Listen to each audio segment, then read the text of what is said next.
Ils sont là justement, ceux qui vont débattre ce matin. À ma gauche, André Christelle Fanga, directeur de publication de la Dépêche du Midi, journal qui paraît, surtout magazine, qui paraît d'ailleurs sur le triangle national camerounais et partout en Afrique. Bonjour et bienvenue à vous. Bonjour Monsieur Josselangos, merci de m'avoir invité. Nous disons bonjour à tous les Africains et tous ceux qui vont nous écouter encore ce matin. À votre gauche, Éric Pépin-Bicaille, doctorant et surtout, il faut le dire d'ailleurs, il a perdu sa sœur Edette. Demain d'ailleurs, nous entrons dans le vif du sujet avec la levée de corps du côté de l'hôpital de district de Lobaba. Bonjour, bienvenue à vous. Bonjour Steve. Et encore nos condoléances.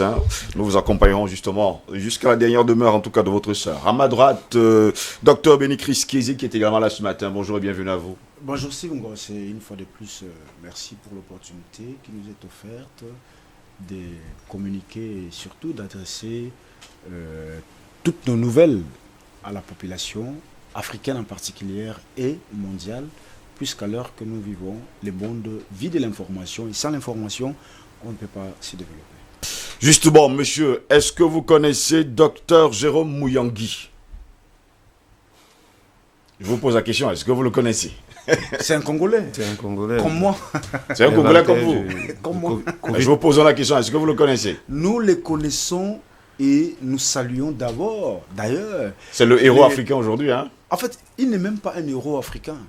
C'est le type d'Africain. En fait, il met en exergue l'expertise africaine qui longtemps a été mise à mal, non prise en charge par les autorités.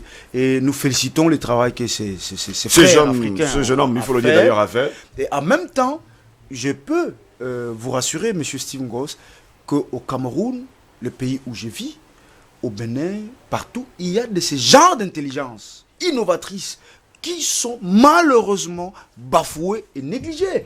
Et souvenez-vous, M. Muyangui, lui-même, il a été Et vous négligé. allez le voir d'ailleurs, dans un instant, je vais vous parler du docteur Jérôme Muyangui, c'est lui qui a d'ailleurs créé, il faut le dire comme ça, le Covid Organix, que l'OMS déclare aujourd'hui ne pas être un bon médicament.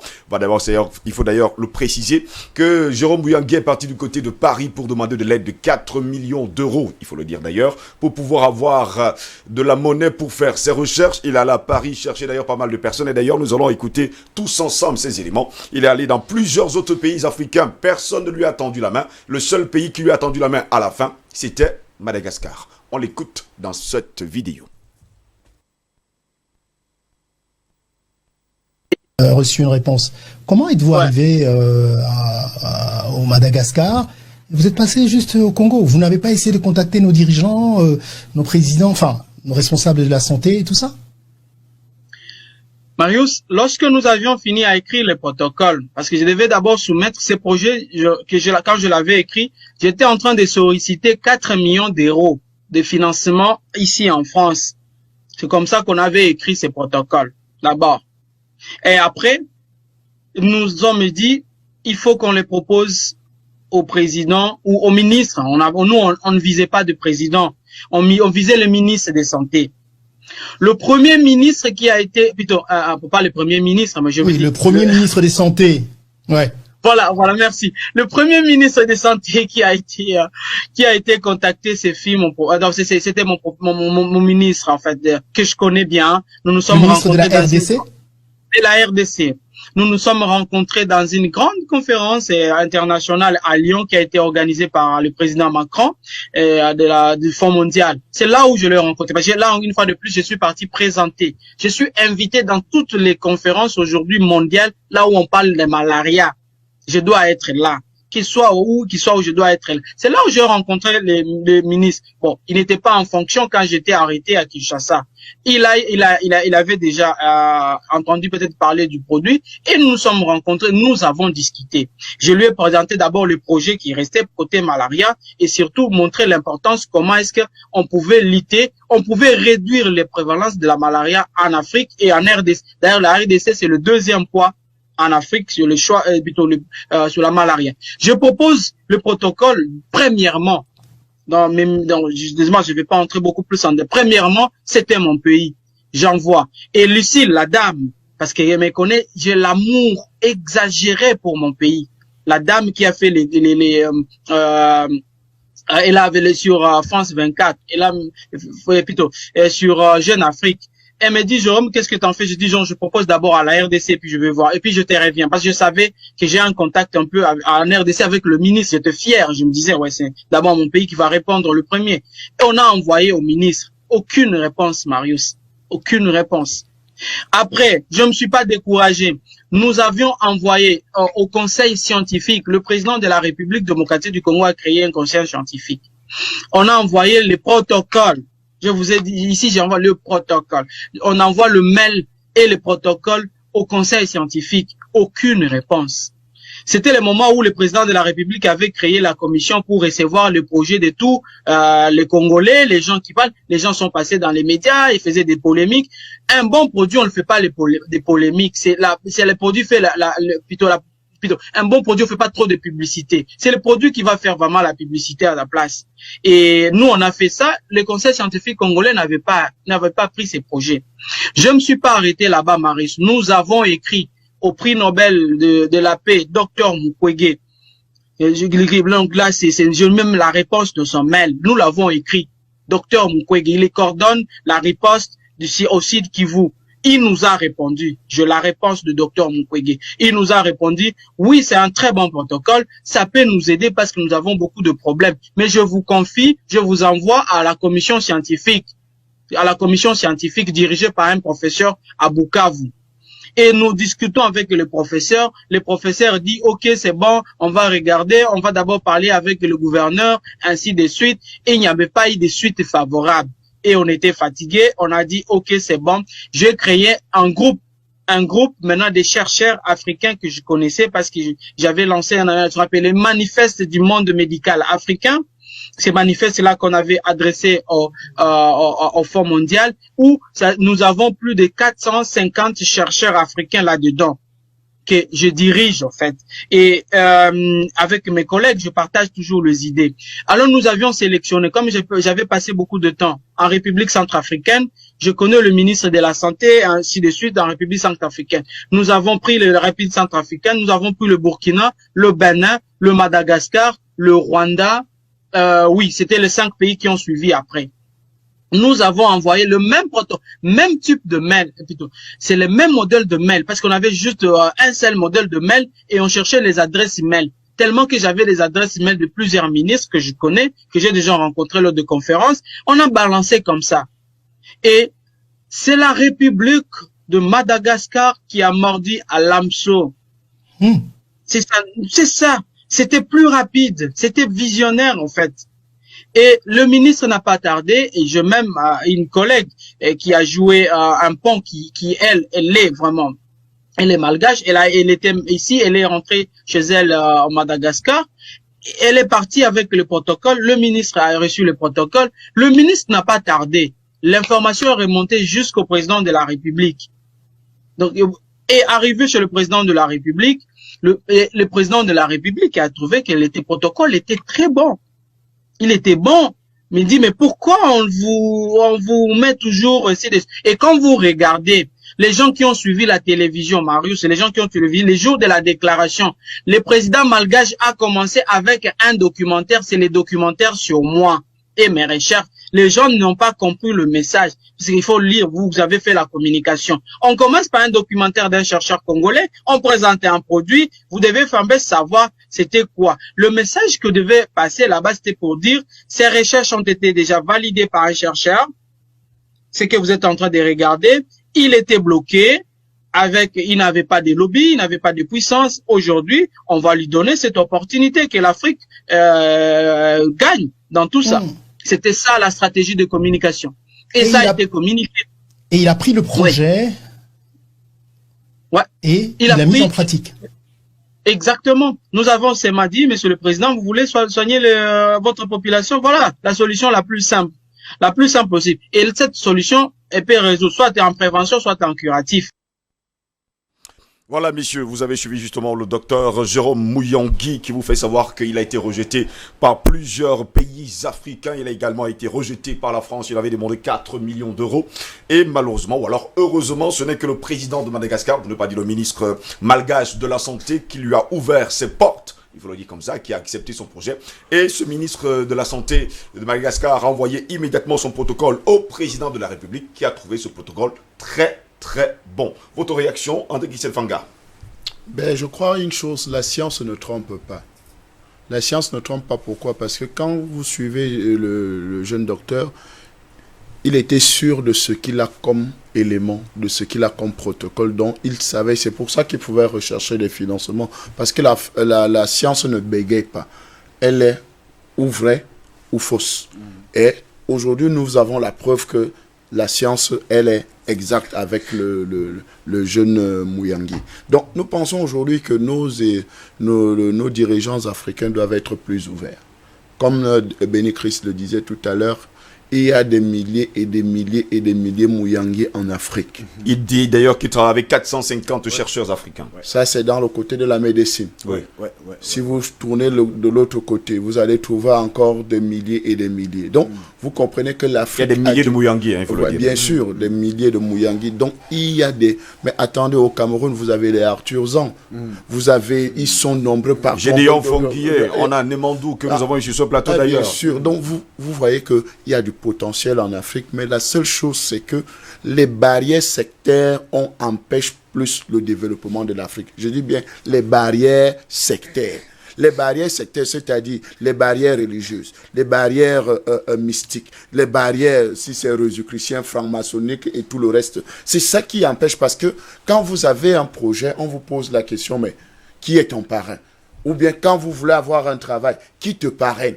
Vous comprenez un peu? Donc, voilà un peu une idée, voilà quelque chose qui doit révolutionner les Africains. C'est-à-dire le président de la République de Malgache, le ministre de la Santé d'abord et le président de la République, qui ont vu quelque chose qui était bien pour leur population. Ils se sont engagés, pour l'Afrique tout entière. et pour toute l'Afrique entière. Ils se sont engagés sans regarder, c'est un Congolais, c'est un Centrafricain, c'est un Camerounais, c'est un Nigérian, c'est un Sénégalais. Non, ils n'ont pas regardé cela. Ils ont regardé le travail scientifique qui a été fait. Et le travail scientifique a prouvé que ça peut aider les populations. On n'a pas regardé s'il est franc-maçon, s'il est rosicrucien, s'il est ébokiste, s'il est essingang, s'il est je ne sais pas quoi. Donc, vous comprenez qu'aujourd'hui, ces barrières aujourd'hui sectaires sont plus notre frein au développement que même les idées. Eric Pepamika, vous également, vous avez réagi à cette vidéo du docteur Muyangui qui demande de l'aide. Et il faut d'ailleurs le préciser, comme le disait André Kisselfanga, ils sont nombreux comme ça qui demandent de l'aide à nos États. Malheureusement, cette aide ne vient jamais. Oui, mais justement parce que ils n'entrent pas dans un certain nombre de réseaux, que ce soit les réseaux intellectuels ou les réseaux de pouvoir. Voyez-vous, c'est un peu le propre des États africains, c'est-à-dire des États qui ne sont pas proactifs dans la valorisation des ressources endogènes. On a beaucoup plus ancré sur du copier-coller. Le cas Muyangui est assez pathétique, mais ça témoigne un peu du déploiement, de l'organisation des structures des États africains. Oui. Dès que nos enfants seront toujours enclins de se retrouver en Occident pour pouvoir exister. Parce que si Muyangui avait été bien encadré en RDC, parce que je pense que ses travaux sur la Témésia datent déjà. Il est si jeune, mais il travaille sur cette plante depuis plusieurs années maintenant. Et il a fait l'objet d'une exposition au niveau de la RDC avant de s'envoler pour Paris, afin de présenter cette plante pour que c'est le principe actif de cette plante puisse être utilisé comme étant un remède pour éradiquer la malaria à travers l'Afrique. Et ça, il n'a pas été entendu. Et une fois de plus, quand le Covid organique est arrivé avec ce qu'on appelle les maladies spontanées qui sont liées à cette pandémie, à ce virus, il a également essayé de proposer un protocole qui a été heureusement accepté par les Malgaches. Mais parallèlement, vous avez vu ce qui s'est passé avec Raoul. Raoul, son protocole est accepté parce qu'il est blanc. Je vous assure que si Raoul aurait été un noir martiniquais, on n'aurait plus parlé... Raoul qui a été diabolisé, il faut d'abord le préciser. Il faut le dire, mais davantage, oui, il a été diabolisé. Mais son protocole a été accepté parce qu'il est blanc. Mais son protocole a été rejeté par la France. Ça a été rejeté justement par les Français. Oui, mais il a été accepté à travers le monde parce qu'il est blanc. Si Raoul, au-delà du fait qu'il a été diabolisé, avait été noir, l'écho de ce protocole n'aurait jamais dépassé la seule ville de Marseille. Il y a quand même une question qu'on va se poser. Il était en France pour demander de l'argent, pour demander justement un financement de 4 millions d'euros. La France nous fait savoir qu'ils sont en train de faire des recherches pour avoir un vaccin. Et là, sur le coup, vous avez quelqu'un qui vous dit « j'ai un protocole qui peut soigner des personnes ». Vous ne l'acceptez pas. C'est normal parce qu'en réalité... Parce qu'il est noir. il peut avoir cette stigmatisation, ce racisme qui peut se dégager. Mais également, le second volet, c'est que les protocoles pharmaceutiques obéissent à des règles, à des classiques, à des couloirs qui sont au-delà, qui vont au-delà des personnes individuelles ou alors des personnes individuelles avec les États. Ce sont des firmes pharmaceutiques. On a traité de cette question aussi. On disait que l'industrie pharmaceutique représente à lui seul la première industrie rentable dans le monde. Et fait l'objet 1194 milliards de dollars par an. D'une mafia inter-État. Et pour déboulonner cette industrie pharmaceutique avec des personnes qui arrivent avec des solutions miracles, c'est le cas par exemple de Dr Jérôme, cela ne peut pas être accepté par l'establishment de l'industrie pharmaceutique. Donc la France ne pouvait pas recevoir le docteur Jérôme. La France devrait tout certainement renvoyer le docteur Jérôme à d'autres projets, notamment celui de la mise sur pied d'un vaccin. Il ne faut pas oublier que le vaccin contre le coronavirus, il y a à peu près 30 ou 40, une quarantaine de laboratoires qui y sont actuellement, dans l'optique de pouvoir mettre sur pied un vaccin sur le marché d'ici mi-2021. Muyangé nous fait savoir que le Covid organique est non seulement préventif, mais également curatif. Voilà, puisqu'il a été testé par les scientifiques malgaches, ils n'ont d'ailleurs pas hésité à pouvoir adopter ce protocole du docteur Muyangé.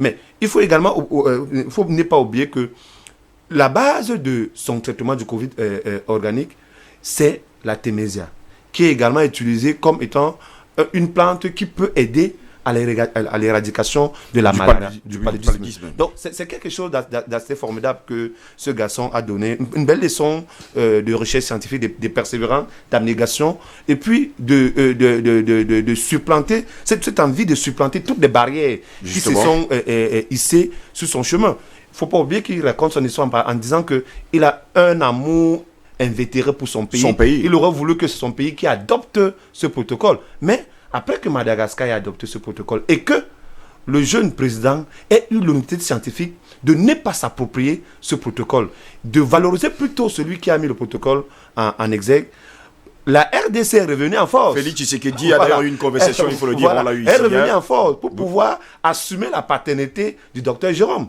Ça, c'est ce qu'on appelle la malhonnêteté intellectuelle lorsqu'on est dirigeant. Malhonnêteté intellectuelle, mais on va également poser une question au docteur Béni Kiézé, vous qui êtes congolais, à un moment donné, on va dire que nul n'est prophète chez soi, finalement. Effectivement, nul n'est prophète chez soi et généralement, les Africains ne sont pas le bienvenu. Chez eux-mêmes. Constatez ce qui se passe en Libye avec, moi j'appelle ça la déportation indirecte, où la jeunesse africaine intelligente quitte l'Afrique pour aller en Occident, dans un Eldorado fictif, parce que ça n'existe pas, il n'y a pas les bonheurs en Occident. Et je vous confie une confidence. La première fois que je prends l'avion pour arriver en France, je devais avoir 16 ans. J'étais surpris que je descends de Charles de Gaulle. Je vois des femmes blanches qui demandent le monde. Je me suis dit, attends, donc les blancs aussi demandent aussi. Donc bref, ceux qui vivent en Europe savent que l'Europe n'est pas un Eldorado, ce n'est pas un paradis. Mais quand la jeunesse quitte l'Afrique pour partir, cela veut dire qu'il y a un désespoir. Et ce désespoir doit être capitalisé. Revenons sur le cas du docteur Muyangé. Oui, c'est du désespoir dont je suis en train de parler. C'est de ce désespoir-là qui fait que l'Africain pense que la solution est ailleurs, pas chez nous. Donc quand on revient alors dans les cas d'espèce, j'ai suivi avec beaucoup d'attention ce que mon compatriote disait tout à l'heure. J'ai des contacts avec lui, j'ai parlé en partie avec mon frère, on a causé. Il dit 3 choses fondamentales. La première des choses, il a d'abord mené des recherches, c'était dans le cadre de paludisme, comme le disait aussi Pépin, pour appliquer un produit qui est efficace. Quand on parle de protocole, ça veut dire que le produit a été attesté, approuvé. Voici les applications de ces produits qu'on peut mettre à la disposition du public. C'est-à-dire les pour et les contre. Et quand on voit les pourcentages de bien qu'un produit peut apporter, on peut commercialiser. Mais quand les effets secondaires sont plus, on ne commercialise pas. Donc le produit est attesté à l'unanimité. Et non seulement que le produit est bon, mais il ne travaille pas seul. Il travaille avec des Africains. Donc c'est un homme qui est en train de nous montrer quelque chose. C'est-à-dire que c'est vrai que je suis à la base de l'idée, mais cette idée a été enrichie par les intelligences africaines. 450 chercheurs, il faut le dire. 450 Africains qui ont travaillé là-dessus. Ça veut dire qu'ils ont enrichi l'idée originale. Et qui, à la fin, sont tombés d'accord sur un protocole définitif. Dommage qu'en proposant ces protocoles aux Africains, ministre aux Africains d'abord, aux Africains Oui. en général, les Africains n'ont pas accueilli favorablement ces protocoles. Alors que l'Afrique est perçue comme le continent des problèmes et non des solutions. Maintenant, quand cette Afrique des solutions se réveille, dit que mais, nous avons les solutions, on peut les appliquer, on n'applique pas. Le ministre de la Santé au Congo, il a bien précisé qu'à l'époque, il n'était pas encore ministre de la Communication. Quand il l'a contacté, c'était juste une autorité étatique, mais à la longue, il est devenu un ministre de la Santé. Donc, ça veut dire que le monsieur a les projets avant même d'occuper la fonction de ministre de la Santé.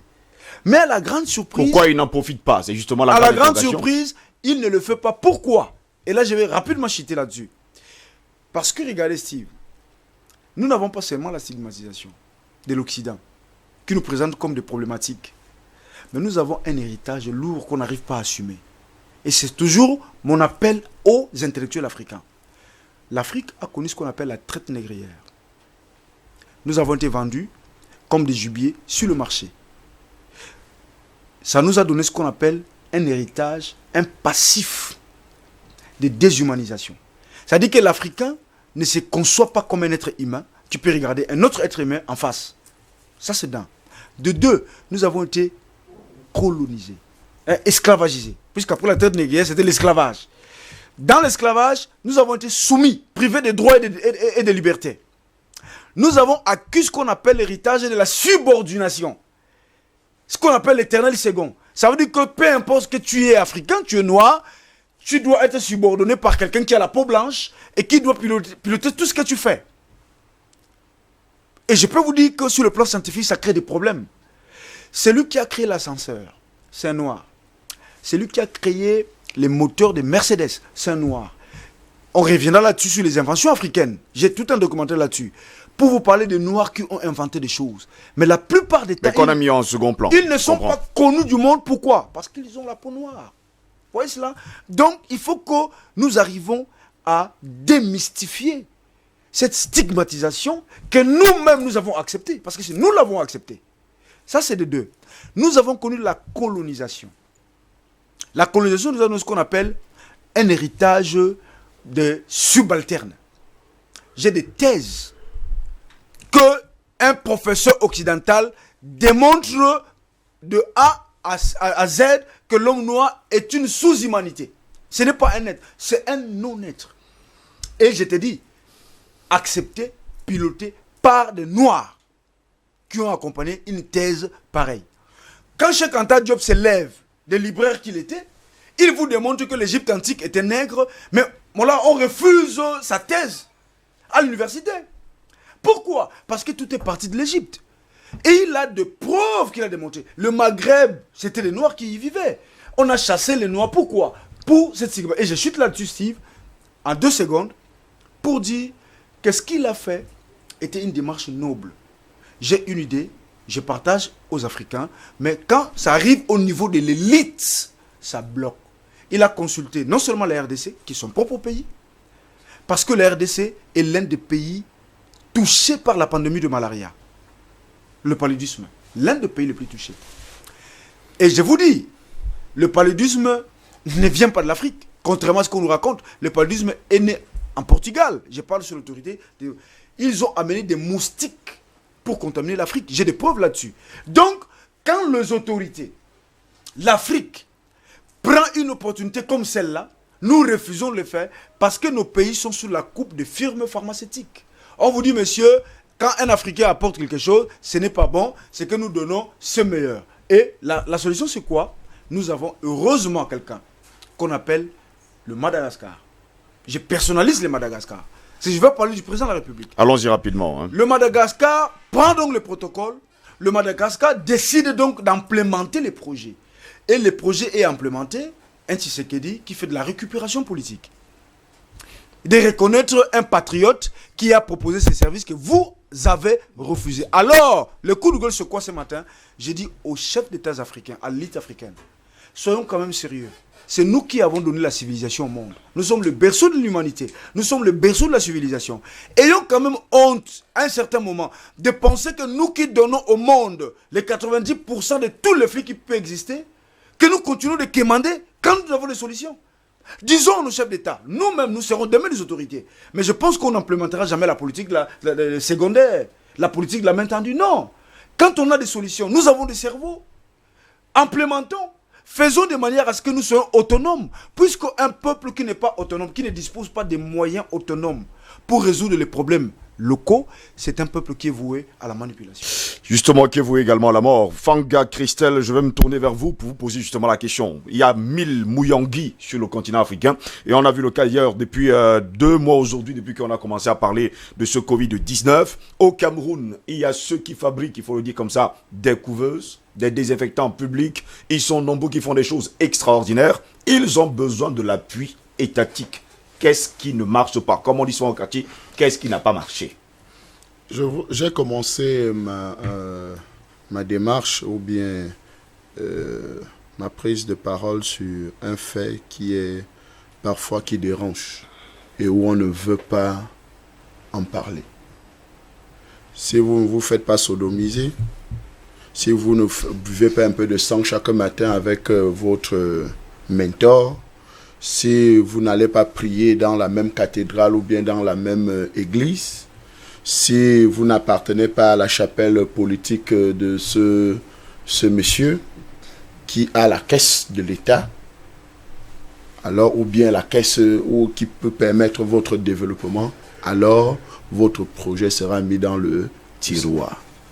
Parce qu'aujourd'hui, nous pensons que notre Afrique, cette Afrique que nous aimons tant, et d'ailleurs, je joins le docteur Jérôme Muyangui qui dit qu'il a un amour fou pour la RDC.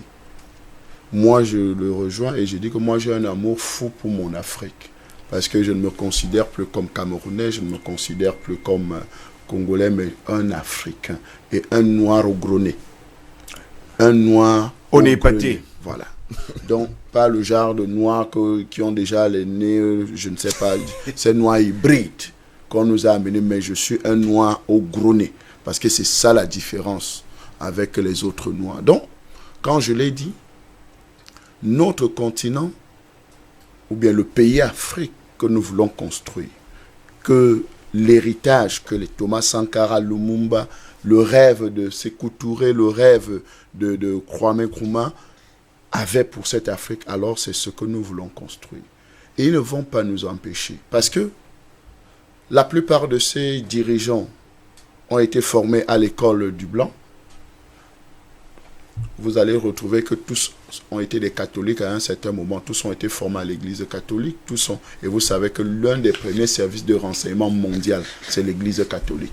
Donc, c'est elle qui a détruit la plupart des intelligences africaines ou bien qui les a conditionnées à une position d'esclave que nous avons aujourd'hui. Parce que comment vous pouvez prendre un bois, vous mettez devant un Africain et dire que voilà Dieu, allez l'adorer. Et vous voyez les Africains commencer à Ave Maria et tout ça. Donc, vous comprenez où la bêtise est allée. Je dis bien la bêtise. L'aliénation. L'aliénation. Vous regardez un peu.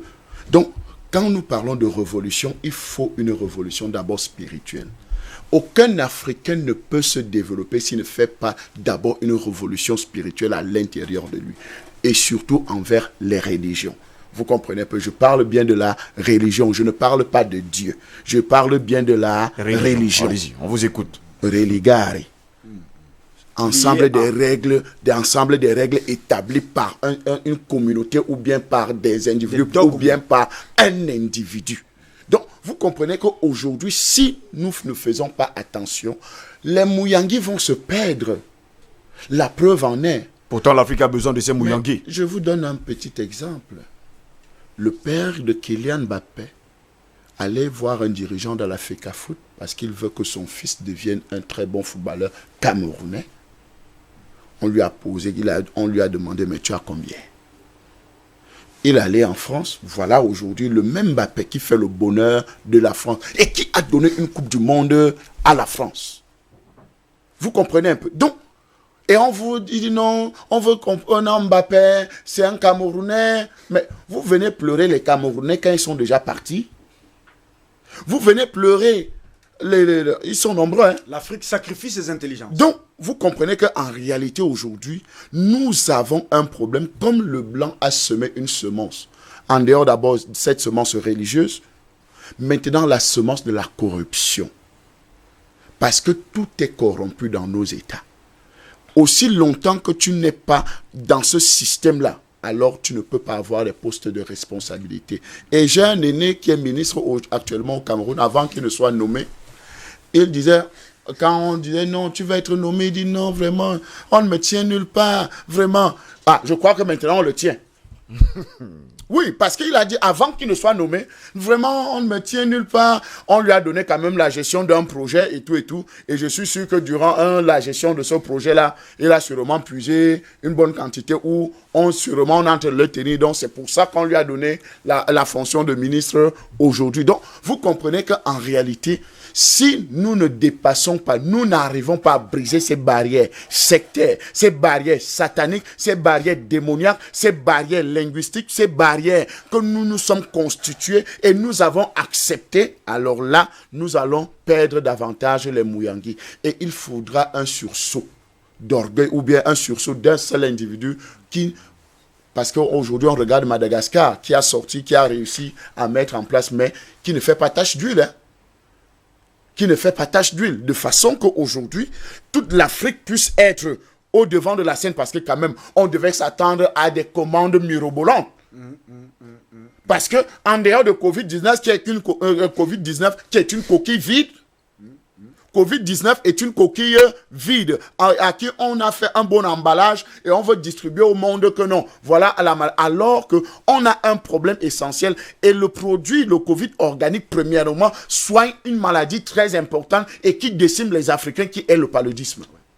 Donc, on devait d'abord prendre ce produit en dehors du Covid-19, coquille vide, fabriqué en 2019 avec une dose de communication. Maintenant, mettre de l'accent d'abord sur ce Covid organique pour soigner le paludisme, parce qu'il est en même temps préventif et curatif.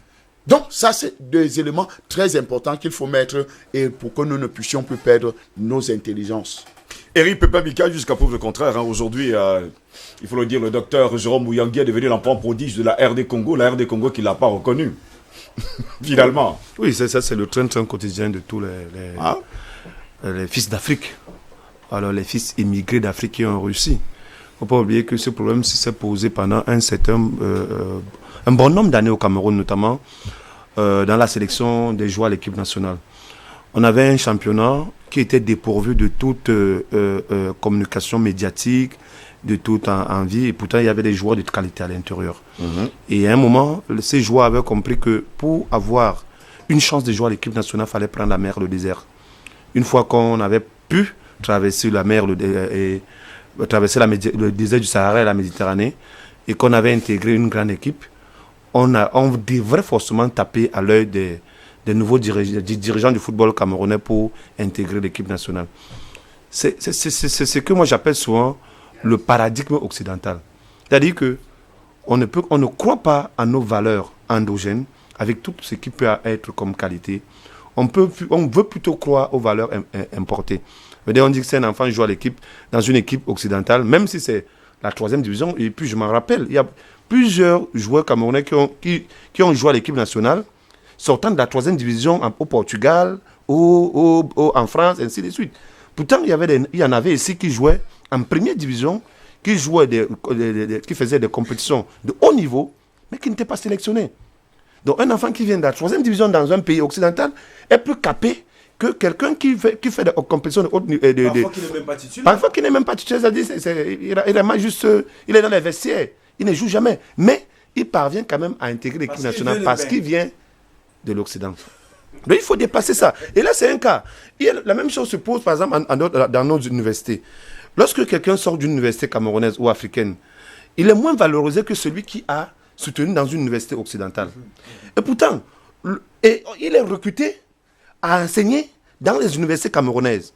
C'est-à-dire que le gars est formé en Europe, mais il doit venir, il enseigne quoi? Puisque l'enseignement est environnemental. Et le produit qui est sorti des universités locales, autant pour moi, est plus à main de pouvoir restituer le savoir à ces enfants-là que celui qui est venu de l'Europe. Donc il faudrait qu'on sorte de là progressivement et que nous fassions confiance à nos enfants, à nos jeunes frères. Jérôme Mouyengi, c'est un cas parmi tant d'autres.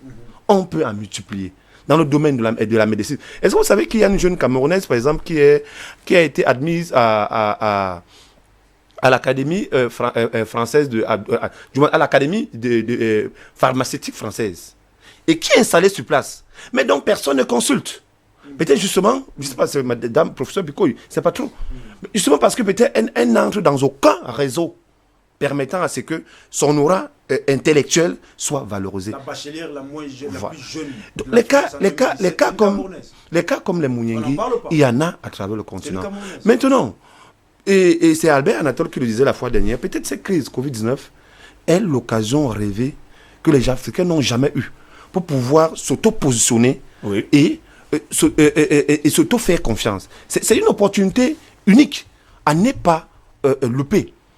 Le problème qui est là aujourd'hui, on le dit, cette pandémie a commencé en Asie et a été vendue, comme disait André tout à l'heure, à l'ensemble de la planète. Il faudrait bien que la planète soit solidaire d'une maladie inventée dans un laboratoire. Personne n'en parle. Personne n'en parle. Cette maladie vient d'où? Qui est responsable? Il faudrait justement que les responsabilités soient tirées. Et que ceux qui sont à l'origine de la manipulation de ce virus payent les conséquences. Les autres pays ne vont pas payer les conséquences d'un projet hégémonique ou déstabilisatrice d'un certain nombre de groupes de personnes. Et c'est l'occasion pour les Africains de pouvoir apporter des solutions locales en refusant les solutions importées. Je me réjouis par exemple, lorsque cette maladie commençait, on avait un problème de cache-nez. Et progressivement, avec des solutions locales, on a adapté des réponses locales avec des cache-nez en tissu. Mais on veut plus. On veut plus que des solutions copier-coller.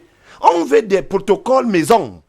C'est-à-dire qu'ils n'ont rien à voir ni avec l'OMS, ni avec le docteur Raoul, mais qui s'adaptent à notre environnement et à nos gènes. Oui. Parce qu'il est également question de dire qu'on ne peut ne pas avoir les mêmes gènes que les gènes des Caucasiens ou les gènes des Maghrébins. Il faudrait qu'on ait des protocoles qui s'adaptent à notre environnement. Peut-être en mettant l'accent sur la pharmacopée locale. C'est le cas, par exemple, du docteur... Du Covid Organics, justement, créé par le docteur Jérôme Mouyengi. Monsieur, peut-on dire aujourd'hui que Jérôme Mouyengi est un héros pour sortir justement de ces débats? Je vais d'abord définir ce qu'on appelle un héros. Un héros, c'est dans une situation indescriptible où l'on n'a pas la maîtrise de la situation. Et là, quelqu'un sort de l'ordinaire, il apporte une solution miracle, comme le disait encore Bikaï. Il est héros parce qu'il ne s'ouvre pas pour servir à ses intérêts, mais pour servir l'intérêt du grand nombre, qui se met en pâture, qui se sacrifie. N'est-ce pas le cas de Jérôme Mouyengi aujourd'hui? Voilà. Jérôme Mouyengi, comme je le disais tout à l'heure, c'est juste un cas de figure. Puisqu'on en a parlé, il y a des Mouyengi en Afrique, on n'a pas compté le nombre. Mais pour l'instant, c'est lui quand même qui est au devant de la scène. Il est là, il n'est pas seulement au devant de la scène, il y a aussi Agon. Nous avons parlé, Valentin. Oui, on sait que Valentin Agon également a Camerounais qui a créé des trucs. Ils sont nombreux. La chose que nous décrions aujourd'hui, c'est le non-accompagnement. Moi, je ne parle pas d'appui étatique. Ça, c'est autre chose. Moi, je parle d'accompagnement. C'est différent. Il faut qu'on accompagne l'Afrique. Il faut qu'on accompagne les intelligences africaines. Et là, quelqu'un a dit, je pense, Amadou Ampateba, toi qui es trop bouqué là, Amadou Ampateba a dit quelque chose, l'Afrique tue ses intelligences. Il faut qu'on arrive à un niveau, Steve Ngoz, qu'on doit accompagner les intelligences africains, estimer l'intelligentsia africaine à sa juste valeur, pour que demain, nous n'ayons pas à demander aux autres de venir créer des cache-nez en Afrique. Il a dit tout à l'heure, mon ami, même pour les cache-nez, on doit appeler la Chine pour nous les cache-nez. Même pour les petites choses. Chez nous, ne vous inquiétez pas sur ça. Justement, mais au début, l'État a déboursé, les États ont déboursé des centaines de millions de francs, c'est les chinois. Pour les cache-nez chinois. Parfois infectés. Vous voyez ça? Donc, il faut qu'on arrive à une conscientisation. Toi et moi, on a lancé le mouvement Debout Afrique. Oui. On a parlé aux Africains pour leur dire qu'il est temps que l'Afrique se lève, se réapproprie de son histoire et prenne son destin en main. Et si on ne le fait pas, mon ami, alors je ne sais pas. Il y a pas mal de choses à faire sur le continent africain. André Kisel Fanga. Je crois qu'on est dans une situation où le président de la République du Cameroun avait dit dans un discours à la jeunesse, il faut oser créer, innover. Et je pense qu'aujourd'hui, on est dans le cas Jérôme Mouyangi vient de démontrer la Sans oublier les autres qui sont sur le triangle et sur la Camerounais. Nous parlons de Mouyangi. Oui. Voilà, donc c'est lui le modèle, c'est lui l'exemple aujourd'hui que nous devons prendre comme modèle. Parce que s'il faut commencer à compter les brillants Camerounais, les brillants Africains, ils seront tellement nombreux. Donc, nous pensons aujourd'hui que, comme le président Paul Biya l'avait dit, la jeunesse doit savoir créer, innover, oser. Alors, si nous n'osons pas, nous n'allons pas arriver. Et c'est pour ça que nous sommes au devant de la scène. Pour dire à ces vieux sectaires-là, ces vieux qui n'ont plus de rien à donner à notre Afrique, mais non, nous allons vous bousculer. Il n'y a plus rien à faire. Si vous refusez parce que vous savez qu'aujourd'hui, on ne peut pas vous donner la clé du coffre-fort ou bien on ne peut pas vous donner la clé des opportunités. Il faut forcer la main. Nous avons des projets, nous avons des capacités, nous avons des compétences. Nous n'allons plus nous laisser berner. Vous comprenez un peu? Parce qu'aujourd'hui, chez nous en Afrique, un adage dit que la vipère, c'est la vipère de l'enfant quand c'est c'est en brousse. Mais quand ça arrive au village, ce n'est plus la vipère de l'enfant. Vous comprenez un peu? Donc aujourd'hui, nous avons besoin de dire que, ok, comme c'est moi qui allais en brousse tuer la vipère, je la ramène au village, je suis d'abord le premier à manger cette vipère. Donc nous n'allons plus permettre que nous avons des idées, nous avons la capacité, nous avons fait ce qu'il fallait faire et que des autres puissent venir nous dire non. Donc vous êtes d'accord avec César Ngomo qui disait sur ce plateau que ils ont attrapé une vipère, ils ont amené, mais on leur a envoyé d'abord. Ah voilà, nous pensons aujourd'hui. Envoyé chercher le bois et l'eau. Mais bien sûr, mais c'est ça, c'est ça la stratégie de nos vieillards africains. Vous comprenez un peu, qui nous disent que non, ok. Vous allez en brousse, vous avez la force, vous avez la capacité d'attraper le lion, d'attraper le léopard et tout le reste. Et quand vous ramenez le gibier au village, on dit, ok, c'est bon, vous avez bien fait. Bon, comme le bois n'est pas suffisant à la cuisine, allez encore chercher le bois parce que c'est vous qui avez la force. Vous partez chercher le bois et de l'eau, vous revenez trouver que la vipère est déjà terminée, même pas la sauce. On vous laisse même pas la sauce. Ça ne se fera plus dans notre génération. Nous-mêmes, on va cuisiner la vipère là et on va dire, papa, maintenant tu peux servir. Vous comprenez un peu, mais quand tu as déjà préparé, ça veut dire que tu as la capacité de connaître le nombre de morceaux qu'il y avait dans la marmite.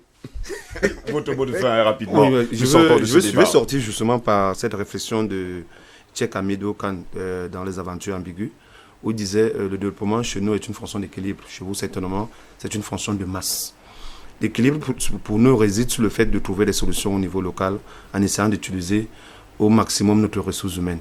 Et la ressource humaine aujourd'hui est dispersée à travers le monde. Vous voyez, Jérôme a fait à peu près 2 continents pour pouvoir apporter une solution à un continent. Malheureusement, c'est également ça la réalité. Il faudrait qu'on se réapproprie nos savoirs endogènes et davantage qu'on essaie de valoriser nos scientifiques. C'est vrai qu'eux aussi, ils ont lâché du lest. Pour la plupart, ils sont devenus des excellents politiciens. Ils s'occupent beaucoup plus à parler de la politique qui ne nous apporte pas grand-chose qu'à être experts dans leur domaine. Donc c'est également l'occasion pour tous ceux-là qui veulent apporter un plus à l'Afrique de sortir des chantiers battus de la politique. Ça n'apporte pas, c'est pas ça qui développe le pays. Il faudrait qu'ils mettent en exergue leur connaissance, leur expertise pour pouvoir sortir la population du sous-développement et des problèmes auxquels est confronté nos nombreux pays en Afrique. Mais si tu ne fais pas la politique va te faire... Oui, mais moi je parle pas de la politique politicienne. À un moment, il faut sortir de là. Parce que, merci beaucoup d'avoir été là ce matin.